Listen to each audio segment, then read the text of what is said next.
Yeah, so I saw the fight between Alycia Baumgardner and Terri Harper. I mean, what a knockout! Wow. I mean, I'm really starting to like these Americans because they keep coming over here and beating the British fighters. I am really starting to like them. And you know, another Matchroom hype job gets knocked out. I'm not saying that with any disrespect to Matchroom, but wait, see, this is. But I've been telling people, like, there's a professional boxer I know called Jack Hughes who watches my videos. Jack is a Steve Goodwin fighter. He boxes managed by Steve. Sorry, I'm not sure who. Steve Goodwin promotes him because you know, I've never asked him. So I believe Steve Goodwin promotes him. I'm not sure who manages him. Maybe I believe Steve Goodwin does manage him as well, but I don't know. You'd have to ask Jack. But I've been telling him for a long time. The problem with Eddie Hearn, and I'm someone who's objective. I promise you. Even if I don't like people, I'll still give you. And yeah, there are people in boxing I don't like. Frank Fish Eyes Warren being an example. But I will always give you an objective point of view. I'm not an emotional person. I might talk in a soft voice, but I'm actually very strong-minded. I'm very strong-minded, basically. Like, yeah, I might be soft-spoken and polite, but I'll give you an objective view. I'd say with Eddie Hearn, the problem with him, he doesn't know how to build fighters properly. He doesn't know how to take his time doing it. And then what happens? He'll hype the fighters up. Oh, absolutely well, and so much potential. But what it is, when you keep matching these fighters against fighters who are taking the fight on short notice, they haven't had a chance to get properly fit, or fighters from the division below, or things like that. When you're matching them against competition who are not the best, and you're not preparing them properly, what happens? You limit the fighter's development. So with Terri Harper, you could see, and also, there's another point I have to mention. I need to be fair to her. Obviously, she is coming off an injury. I understand that. But if I was working with her, I wouldn't have let her take the fight. I would have said no, because I said, you're coming off an injury. You know, like, you've never really boxed out of the UK, I believe. The only high-level opponent she's boxed is Tasha Jonas, who beat her. And Terri Harper's a young person, so what I mean is, I think all this young fighters young, I think being young is overrated sometimes. Because if you're young, if you haven't had the amateur experience, then you're not going to be as developed. You're not going to be as... And the problem with Terri Harper, where she keeps... I might do a separate video on this, and it's not just her, but I've glanced at Instagram a few times, and you keep seeing... I don't follow her, I don't really care about her, but I don't follow a lot of boxers. I'd have to know you personally. I only follow boxers that either someone that I spot, someone that's a friend, or someone like Canelo who I actually respect. But I'm not boxing obsessed like I was when I was younger. Like, I need a life outside of boxing. So, you know, a little side note. So I don't actually follow Terri Harper on Instagram, but there is a Instagram page I follow called Boxing Science, who are basically these sort of sports science, you know, strength and conditioning, and I only follow them just to learn. And basically, you always see Terri Harper there a lot, and they'll do pictures of Terri Harper lifting weights and doing deadlifts and whatnot. And when you look at her arms, she has got massive biceps. Like, I train, obviously, it's only recently that I've started training hard, but if I'm honest, like, if you look at my biceps, her biceps are much bigger than mine, and she's a woman. I'm not being sexist, but women produce less testosterone than men. For a woman to achieve bigger size than a man, especially a man like me who trains, even though obviously I know I'm not the hardest trainer, but I do train. For a woman to do it, then you know she's training hard. So I give her credit, like, she does. But the point I'm trying to get to, just because you're lifting weights and you've got big muscles, it doesn't mean you can box. It's not the same as boxing strength. So the Americans know this, but a lot of the British, you keep getting these strength and conditioners, but they don't know boxing. And like I say, look at all the old time fighters.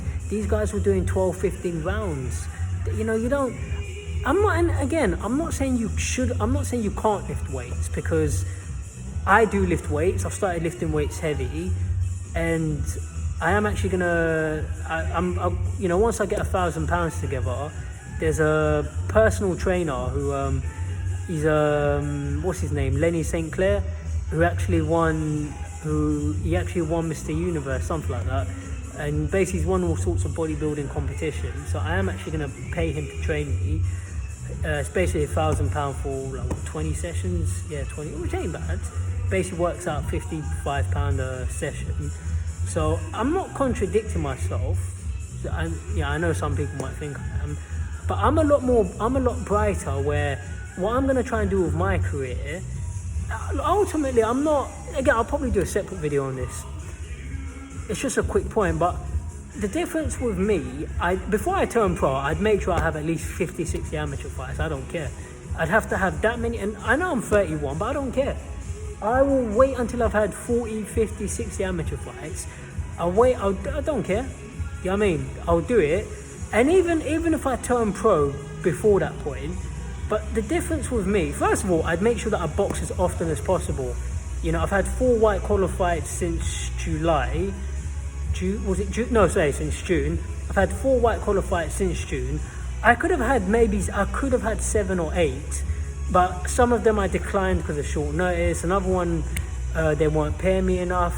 But it was too far. So I just thought leave it. But I'd make sure. I've had 4 fights since June, and that's like 4 fights from June to October, white collar fights.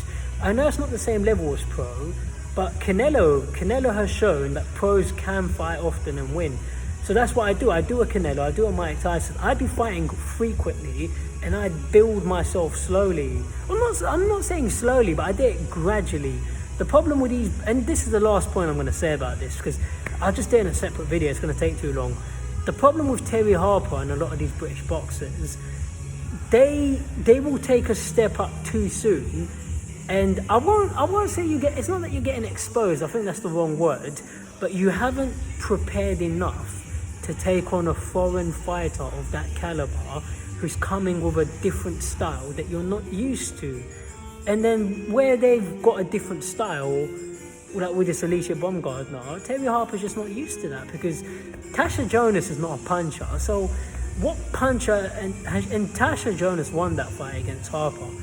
Who has Terri Harper taken on that can punch? So, and I'm not saying she can't box Baumgardner, but if I was a promoter, I would have never let her take it on that short. No way. Not when you're just coming out of an injury. I'd say give yourself time. Look at other sports like football. These guys these people, they compete regularly. So their bodies are sharp, fit, conditioned. But boxers, they don't fight frequently enough. Once a year, twice a year. So this is what happens. But yeah, I'm going to do a separate video on that. And yeah, but anyway. Alycia Baumgardner, congratulations to her. I'm really happy for her. I've actually started following her on Twitter now, because I don't like a lot of these not even Matchroom.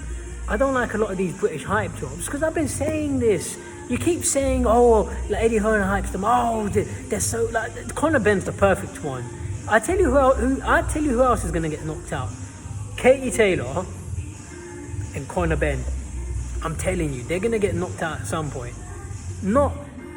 Conor Benn's not gonna get knocked out by Algieri. Algieri could beat him, but probably not, because Algieri's a part-time fighter these days. He's a nutritionist, I believe, for Sean Porter. I don't think Algieri can beat Conor Benn, but Conor Benn and Katie Taylor, they're probably next. Because like I say, they're not. You can do all this training, strength and conditioning training, but a lot of them, they're not getting quality sparring, and they're not getting the right fights at the right time to build them up gradually, to build them up consistently, But I've said enough. I'll do a separate video.